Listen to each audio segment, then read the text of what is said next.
Hello students, once again welcome back to the class of physics. So in the previous class we started to study the concept of alternating current, right? So there we studied what is alternating current, what is the need of using alternating current even though we have a direct current, and yeah. So in the previous video actually we studied the one more concept, that is mean value of alternating current. So here we have come again with another concept, that is RMS value of AC current.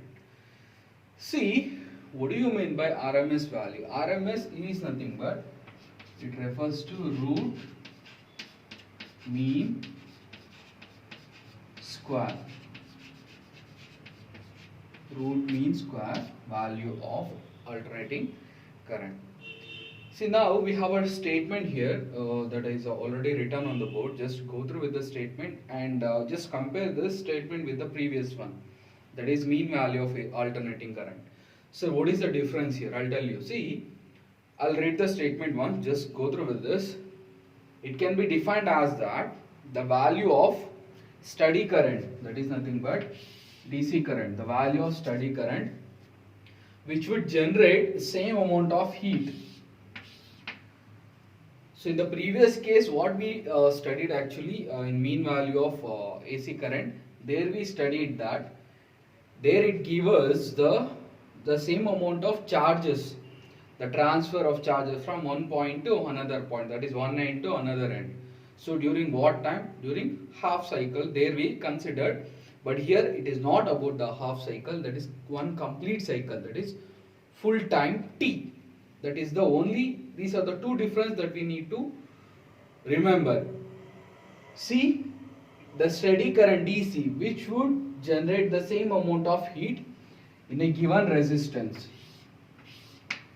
in a given time. So given time means you have to take it as one complete cycle, that is T, full time in general, is done by the alternating current, that is AC, when passed through the same resistance for the same time.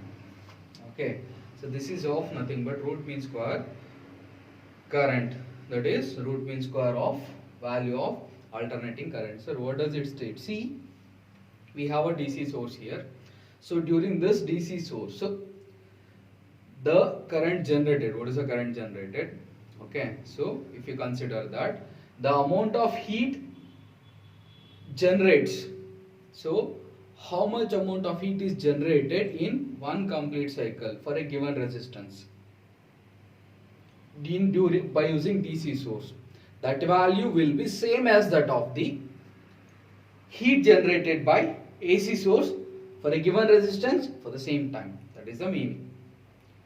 I mean ಅಂದ್ರೆ ಇಲ್ಲಿ so ನೀವು DC source ಏನು ತಗೊಂತೀರಾ, so ಅದರಲ್ಲಿ ಎಷ್ಟು heat generate ಆಗುತ್ತೆ for a given resistance in a given time ಬಂದಿಲ್ಲಿ full cycle ತಗೊಬೇಕು. Previous ಕೇಸಲ್ಲಿ we considered only half cycle, so here we need to take one complete cycle. It will be same as that of the heat produced by using AC source for a given resistance for the same time. So both are equal. Why sir? Because in the previous video only I told why we need to consider DC source. So with comparing the finding the value of AC current, correct? So this will be the definition of RMS value of AC current. Okay, so what we need to find here, sir? See, it is known as, it is also can be called it as effective value or virtual value of AC current. The RMS value can be defined as effective value or virtual value of AC current. See, the difference, as I told you, here we need to take one complete cycle. That is one complete cycle is nothing but what? That is T.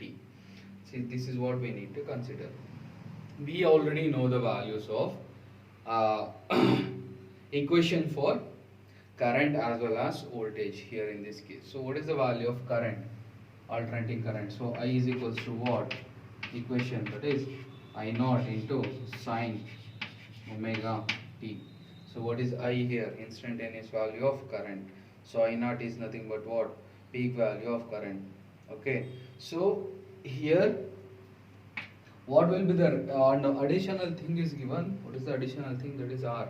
R value is given. That is R. We consider it as a resistance.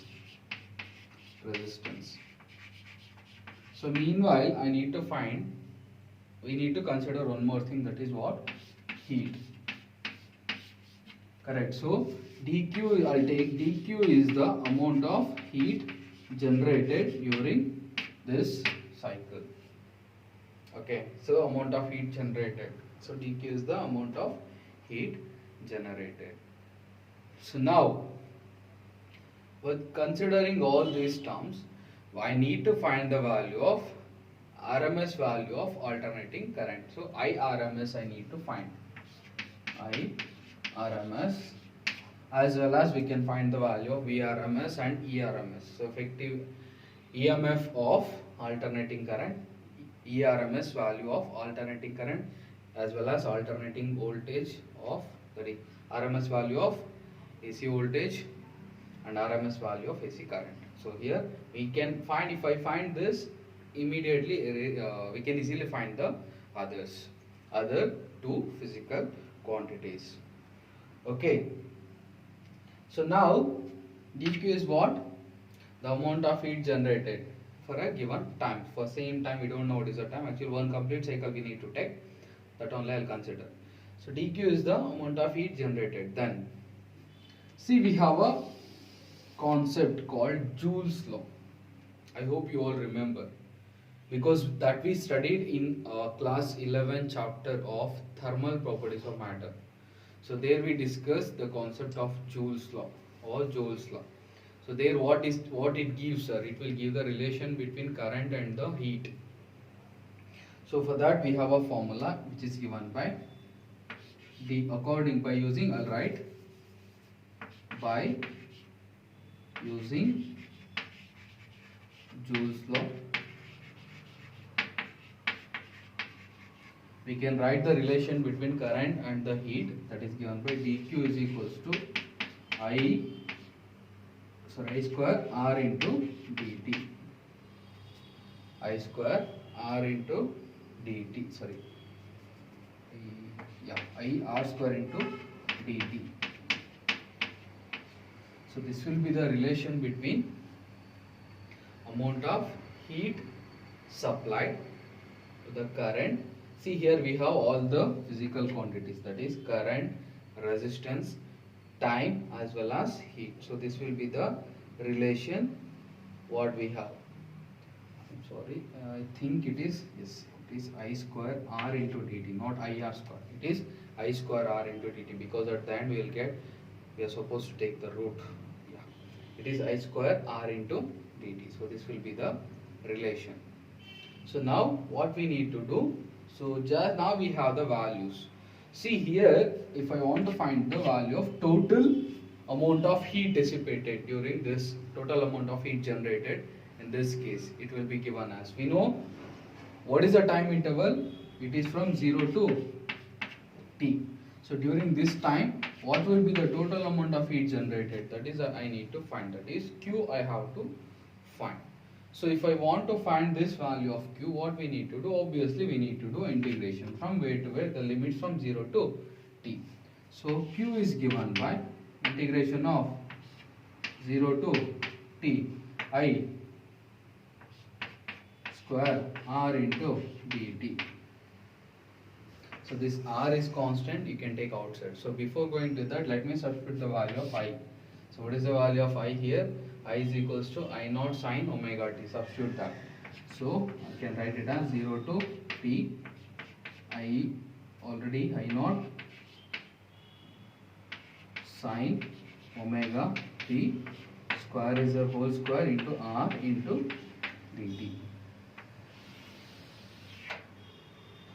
Okay, so wait a second, let me check. It is, you can see. Now that is equals to Now we can apply square here. So what you will get, 0 to t I naught square sine square omega t into r into dt. See here, r and I naught square are the constant. You can take outside. So what I will get, q is equals to I naught square into r into 0 to t sine square omega t into dt. See, now we need to do the integration here. See, if a function or if any trigonometric function you can take, if it is in terms of square in this form, so we can't do integration directly. So for that, what we need to do, we have to remove the square. Remove the square means how, sir? See, we have a formulas in trigonometry. I'll write. So we know that. So if you want, you can write, or else leave. So we know that what, cos 2 theta is equals to what? We have different formulas like 2 cos square theta minus 1, 1 minus 2 sin square theta. Okay, so here we need to find the value of sin square theta, right? So I'll write the where the cos and sin term comes, no, that formula I'll write. So we have formula cos 2 theta is equals to 1 minus 2 sin square theta. So I need sin square theta here. Just I'll send this here and I'll send this here. So what I'll get, 2 sin square theta is equals to 1 minus cos 2 theta. So sin square theta is given by 1 minus cos 2 theta divided by 2. So this will be the formula. So in the place of sin square theta, I can write 1 minus cos 2 theta by 2. Substitute here. So I naught square into r 0 to t. So substitute the values, 1 minus cos 2 theta is there, here omega is there. So I'll write 1 minus cos 2 omega divided by 2 into dt. Just split this integral function, that is I naught square into r. So I'll write 1 by 2 into dt from 0 to t.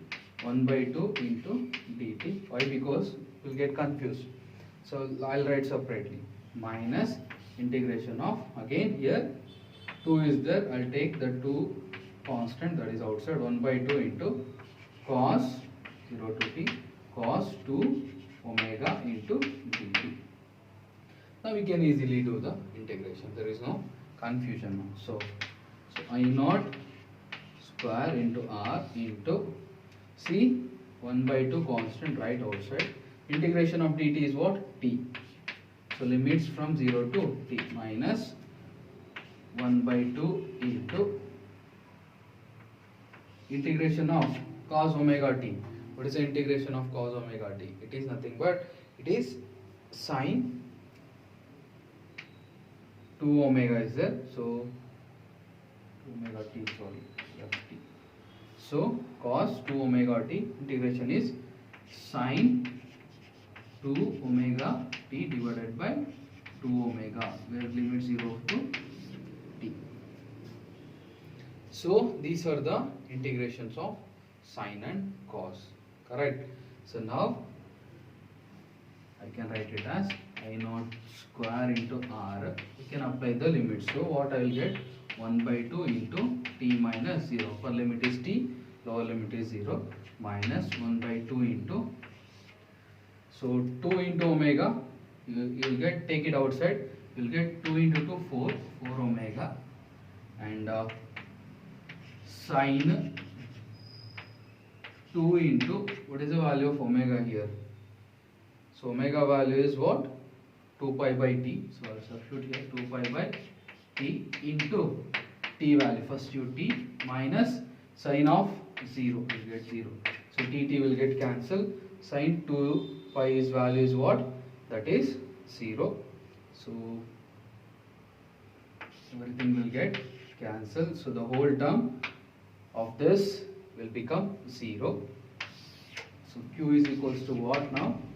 So what is remaining here? I naught square r into 1 by 2 into t. That is given by I naught square r into t divided by 2.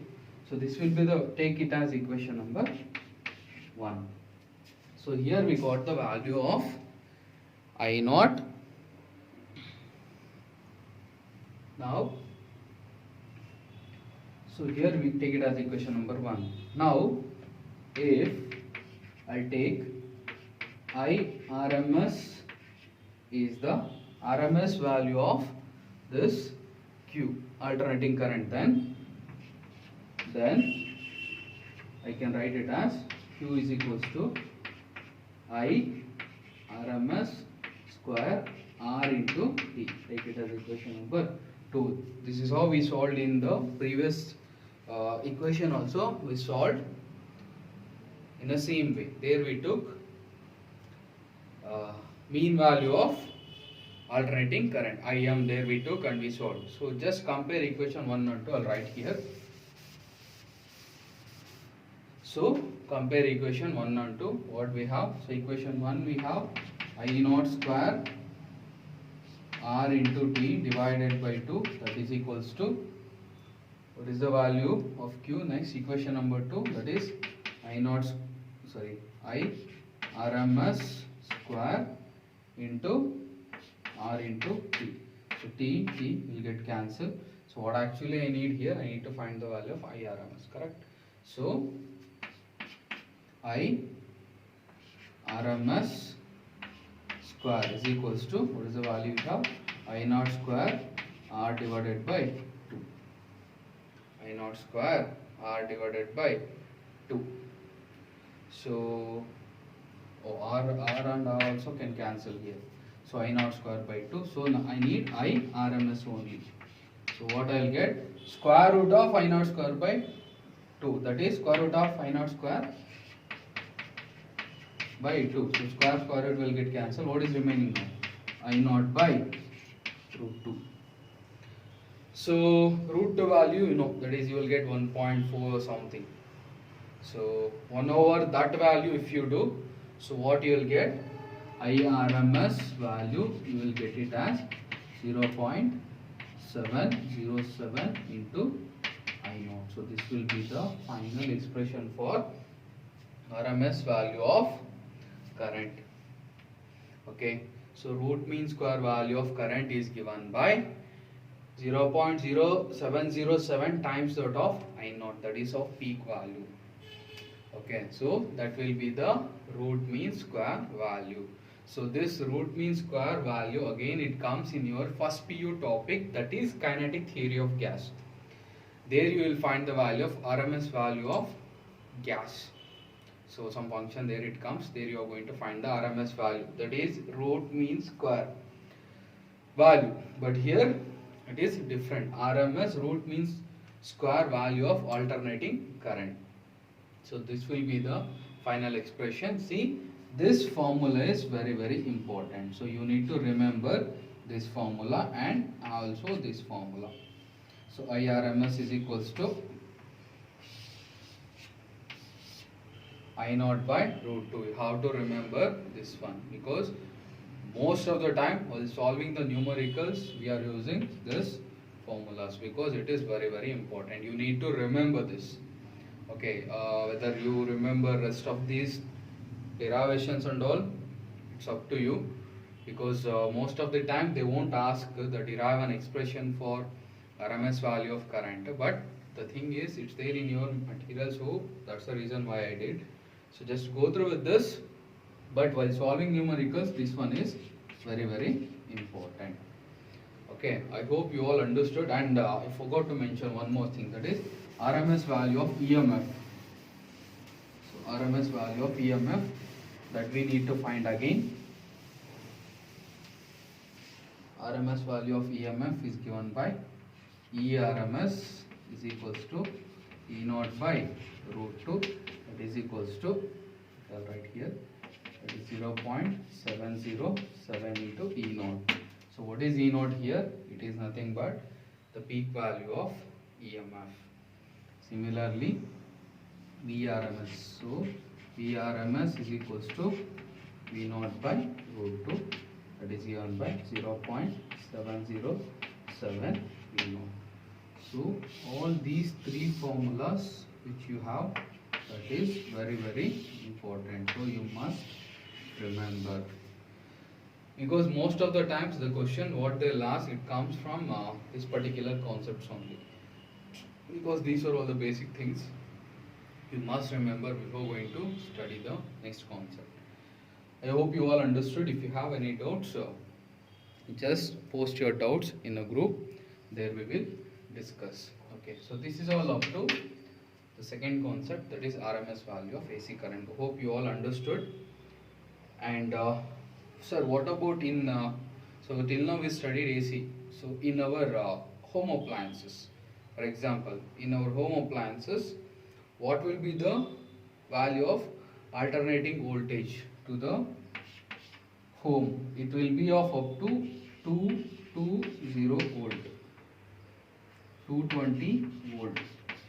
So this will be the RMS value of voltage what we are using in our home appliances, that is 220 for your home supply in general. So this will be the value of RMS value of voltage. Okay, I hope you all remember, I hope you all understood. Just go through with these questions, these concepts again. If you have any doubts, you can ask. Okay, so in the next video I am going to derive an expression for the relation between if what happens if VRMS, that is alternating voltage, is applied to a resistance. Okay, so that we will see. If you apply to a resistor, what happens, and also we have one more concept, that is phasor diagram, that we will discuss in the next video.